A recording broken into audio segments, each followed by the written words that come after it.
दोस्तों, आज फिर दोबारा से इकट्ठे होने पर वेलकम करता हूँ सबको। ये कल 15 नुस्खा याद कर लिए थे, 16वां हमारा रह गया था। तो 16वां नुस्खा हमारा था सिंबल फॉर कैमुन्नार 2 मिनट में। तो ये अब सिंबल फॉर आप लोगों को कायम करके दिखाएंगे। तो ये हमारे दोस्त नए सन्यासी हैं जो पोटाशियम क्लोराइड में काम कर रहे हैं। हमारा भी कुछ ऐसे ही काम था, थोड़ा सा हमारा उनसे डिफरेंट है। 1 पाव सिंबल फार लेना है, बलोरी यानी बुसारी लेना है, उसको पीस लेना है।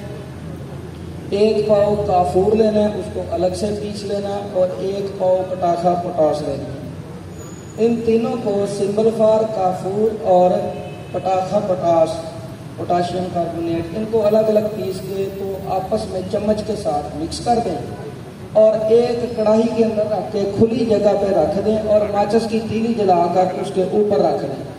काफूर को आग लग जाएगी और ये अनार की तरह चलेगा। पोटाश धुआं बन के निकल जाएगी, काफूर जल के खत्म हो जाएगा और 1 पाव सिंबल फार चरख खा के नीचे टिक्की बन जाएगी। सिर्फ 2 मिनट के अंदर सिंबल फार कैमुन्नार हो जाएगा। 1 पाव सिंबल फार सफेद, 1 पाव काफूर और 1 पाव पटाखा पोटाश, जिसे सफेद पोटाश भी कहते हैं, पोटाशियम कार्बोनेट भी बोलते हैं। इनको अलग अलग पीस के आपस में मिक्स कर लें चम्मच के साथ और खुले सी वो ट्रे ले लें, चाहे तावड़ा ले लें, नया बर्तन हो साफ सुथरा जी। मिक्स करके तो इसकी पहाड़ी नुमा ढेरी लगा दें उसके अंदर और खुली जगह पे रख के माचिस की तीली जला के ऊपर रखें और खुद साइड पे हो जाए तो काफूर को आग लगेगी और ये अनार की तरह चलेगा। तो पोटाश जो है धुआं बन के निकल जाएगी, काफूर जल के खत्म हो जाएगा और सिंबल फार चरख खा के टिक्की बन जाएगा और 1 पाव बावजन होगा। ये कैमुन्नार है और ये इसका दर्जा पिघलाओ तांबे का दर्जा पिघलाओ होता है।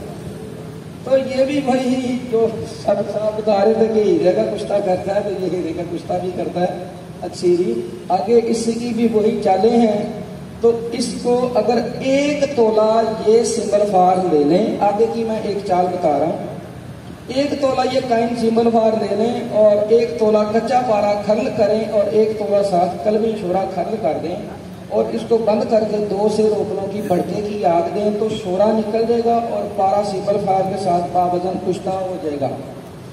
इसी तरकीब से 1 तोला